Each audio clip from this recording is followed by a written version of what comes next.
Hello everyone and welcome back to IPL Trivia Fever.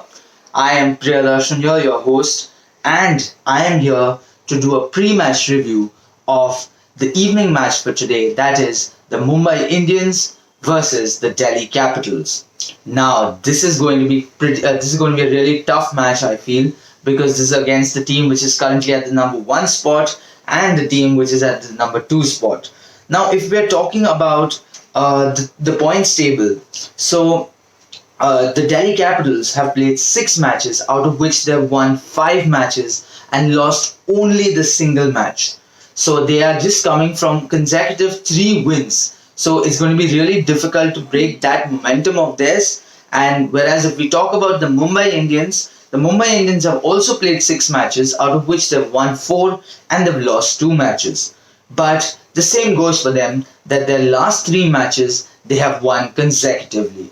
So both the teams are in superb form. Both the teams have probably found their best playing 11, and both the teams have been presenting some exciting cricket that we have been watching. Before I get into the statistics, I would like to start off with I would like to start off with some questions for either of the teams. So here are some questions about some of the players from Mumbai Indians. So here comes question number one. He is the first player to score three consecutive one-day centuries. Which player are we talking about? So imagine scoring three successive or continuous centuries is not an easy thing. You need to be a really class player to do or pull off something like that. So the player we are talking about is the wicketkeeper for Mumbai Indians, that is Quinton de Kock. So that was the first question. Moving on to the second question. He holds the record for the highest score by a Jharkhand player in the history of Ranji Trophy cricket. This cricketer was also the captain of the Under-19 World Cup in 2016. Identify this cricketer. So can you imagine who this cricketer is? You have a hint in there that he plays from Jharkhand. So I think some of you would have guessed it. The answer we were looking for is Ishan Kishan. So Ishan Kishan, they finished in the World Cup where he was the captain.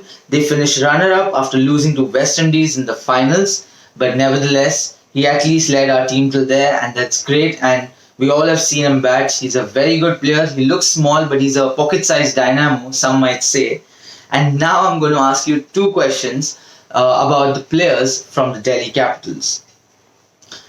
He is the only Australian to score a century and take a minimum of 3 wickets in an ODI game. Who is this amazing all-rounder? So I think just because we have said all-rounder and Delhi Capitals and Australian, I guess it's easy to work out the answer from that one. So the answer that we are looking for is Marcus Stoinis. And I really feel that he has brought his phenomenal form in this game as well. Throughout this tournament rather, his batting skills have been really good. When he bowls, he really chokes the batsman, makes sure that the run rate, goes higher, and he does not leak too many runs. Now, and for our last question for today, he made his 2020 international debut for India against Zimbabwe on 17 July 2015. India defeated Zimbabwe in the match by 54 runs, and he finished with the figures of 4-0, 17-3, which earned him the Man of the Match award. So on his debut match, he has won the Man of the Match award. Which cricketer are we talking about? So the cricketer that we are talking about is none other than Akshar Patel, and he is also the most economical bowler in this year's IPL till now. So that's a really good feat, and I feel he's always been under the radar. He has played for so many different franchises, including Punjab and Delhi, but still he manages to keep himself relevant. He innovates, and since he's a tall guy, so there are not many spinners who are really tall. So he can really the release action of his. So the ball is coming from a good height. So it's difficult to read whether it's a fast one, whether it's top spin, or whether he's bowling the wrong one. So I feel those things really work in his favor. Those were the four questions for you. Moving on to some more statistics. Now, if we talk about the points table, if DC managed to win this match, then they would have played 7 matches, out of which they won 6, and they will be at 12 points. So I feel they will be putting one foot in to making it to the playoffs, and they'll really be securing their spot for the top 4. Whereas if the Mumbai Indians win the match, then they will also be at 10 points, which is the same as the Delhi Capitals. But given their good net run rate, they will take over the first position, and the Delhi Capitals will come down to the second position. So I feel for this match, I want the Delhi Capitals to win for a very simple reason. If the Delhi Capitals win, since they have only lost a single match till now, they will secure a spot for themselves in the top 4, but that really opens up the avenues for all the other teams who are languishing down the order or down at the points table to make it to the playoffs. So the race will still be on, and it will become much more exciting for the second half of the tournament. So I am backing the Delhi Capitals for today's match. Now, talking about the players, or rather the combination of the team, the way they have found their winning squad. So I feel both the teams throughout all the games have had minimum changes. Like for Mumbai Indians, the one change was when Saurabh Tiwari went out and Ishan Kishan came in.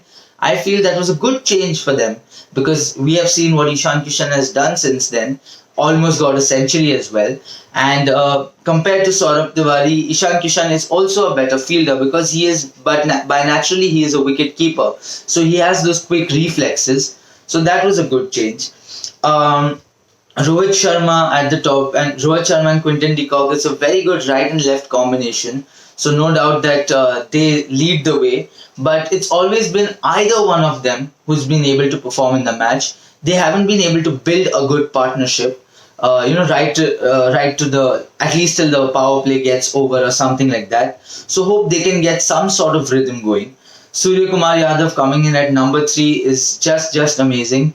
He's a wonderful player. He's very innovative, and I really like the confidence with which he, even if they have lost a couple of wickets, he won't hold back from playing those, big shots, because he backs himself on that. And some of the sixes which he hits are really good to watch. He's a very clean striker of the ball. Then again, at 2 down, you have Ishan Kishan, which is really good. And the middle order for the Mumbai Indians, I feel that has been one of the biggest plus points for them, because they have players who can, it's not 1, it's not 2, but 3 power pack players who can just come down the order and just go bang from ball 1. So we very well saw what Krunal Pandya had done when he had only 4 balls with him. Like, he just came in to bat and there were only 4 balls left, and in those 4 balls he managed to score 20 runs. So that is something really commendable. And you have Kiran Pollard, you have Hardik Pandya. Obviously, due to his injury, I feel Hardik Pandya hasn't got to bowl yet. But if that also gets into place, then I feel having that extra bowler, to maybe just come in and bowl that 1 over to, confuse the batsmen a little, or, get them off their rhythm, it would really work wonders for the Mumbai Indians. And if we're talking about the bowling attack, then obviously they have 2 of the world's best bowlers with them right now. That is Jasprit Bumrah and Trent Bolt. And really, Pattinson has really been complimenting them well. So Pattinson just comes in and, makes sure that the run rate is under check. And, he finishes his 4 overs and goes. He might even pick up a wicket or 2 in the process. But Bumrah in the death overs or Trent Bolt have just been spot on point. And Rohit Sharma's decision to use Kiran Pollard to, as his death over specialist has really worked out very well. And I love the way Rohit Sharma has used Jasprit Bumrah throughout this tournament. Sometimes he allows him to open the bowling. Sometimes he uses him just in the middle overs to, choke the runs. But very rarely has he used him as a death bowler. But we all know that Jasprit Bumrah is a death over specialist. but that is also something that all the other teams know. So probably the other teams would have prepared something, in case such a situation arises. But because it's Kiran Pollard now, so that's why I feel the whole situation has changed, and it's a very smart move. The only thing, the spin attack has for Mumbai has been okay. It hasn't been that great. Obviously, it's Rahul Chahar and Krunal Pandya who have been leading that attack. But I feel one change which the Mumbai Indians can make is give a rest to Pattinson and get Mitchell McClenaghan. Because Mitchell McClenaghan, I feel that would turn out to be a really amazing trio of Trent Bolt, Mitchell McClenaghan, and Jasprit Bumrah. So I would like to see that trio in the playing 11. Apart from that, there are a lot of people who haven't made it to the team, but I feel that Mumbai Indians are playing with their best 11. Now again, they have someone like a Chris Lynn who is still sitting in, and we know how destructive he can be. But if he comes in, then someone like a Quinton de Kock might have to stay out of the team. Then again, the question arises as to who will be the wicket keeper. So it's a very difficult call to make. But I feel that if some match they just want to go all out and just get some big runs going, or if they just want to win by a bigger margin, so that they want some quick hitting so that the net run rate goes up, I feel they can get a Chris Lynn into the team. Whereas if we're talking about the Delhi Capitals, there have been a lot of memes, there have been a lot of posts about how sad it is that Ajinkya Rahane, who's a very classy player, has been benched. But I really feel this IPL is more about the young guns, and Prithvi Shaw has been proving himself in every other match. He's a sweet timer of the ball. He's been the captain of the India Under-19 winning team. So I feel with him and Shikhar Dhawan, I feel it's a good thing that they have got going. I still feel Shikhar Dhawan is yet to find good form in this IPL, but he's always a reliable batsman. Like, you can always back him up. Otherwise, but see, if Shikhar Dhawan doesn't perform that well, or what his caliber is, then you always have a very good option just sitting right there. So you can always get Ajinkya Rahane in the squad. Shreyas Iyer as a one-down batsman, I feel it's a very good decision. I feel he is the perfect fit for the India squad at the number 4 position. The position where Suresh Raina used to play for India. And after Suresh Raina left, that was kind of a issue for the Indian team, because we weren't able to find a number 2, like a number 4 batsman. What used to happen was Rohit Sharma, Shikhar Dhawan, Virat Kohli. If all 3 of them would get out, then the middle order would come crashing down a bit. So I feel he has bridged that gap. But I like the fact that he is accepting the role as a one-down batsman. He comes in, stabilizes the innings. And one another thing about the Delhi Capitals I really like is the fact that Rishabh Pant, I feel I see a different Rishabh Pant than what I've seen in the previous IPLs or what he had been playing for India. He does not always go for the glory shots now. He tries to play that stable innings. He tries to build a partnership, and he takes risks because that's his natural game, but he takes very calculated risks now. So I really like to see that change. It's a lot of maturity that has suddenly gotten to him. I feel that. Marcus Stoinis, well, what to talk about him? I feel from Delhi's side, he is the player to watch out for. And my today's battle pick is Marcus Stoinis versus Hardik Pandya. So I feel this is going to be the battle which we have to look out for today. And obviously, if we're talking about the Delhi bowling attack, well, have they found some rhythm? So with Noye and Rabada, so it's just a beautiful rapport and a beautiful build-up that they're going. I know they've been using people like Harshal Patel, but I really feel that they have an Ishant Sharma, and he can get those wickets, he can stop those runs. So I really feel Ishant Sharma should be back in the squad instead of Harshal Patel or someone like that. And it's unfortunate that Amit Mishra had to leave due to an injury. Otherwise, he would have been the best, like he was the best option for spin for them. But right now, they still have Ravichandran Ashwin. So it's good that Ashwin came out of his injury and he's been able to play. So, he's able to provide his expertise and his thought with the team as well. So, and obviously we have Akshar Patel to complement him with this win.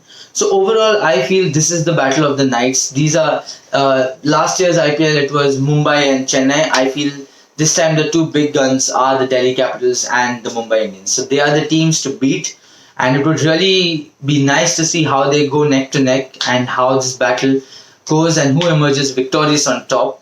So I will be back tomorrow with the review for tomorrow's match, because tomorrow my team is playing. So tomorrow is going to be the Kolkata Knight Riders taking on the Royal Challengers Bangalore. So it'll be really interesting to see that.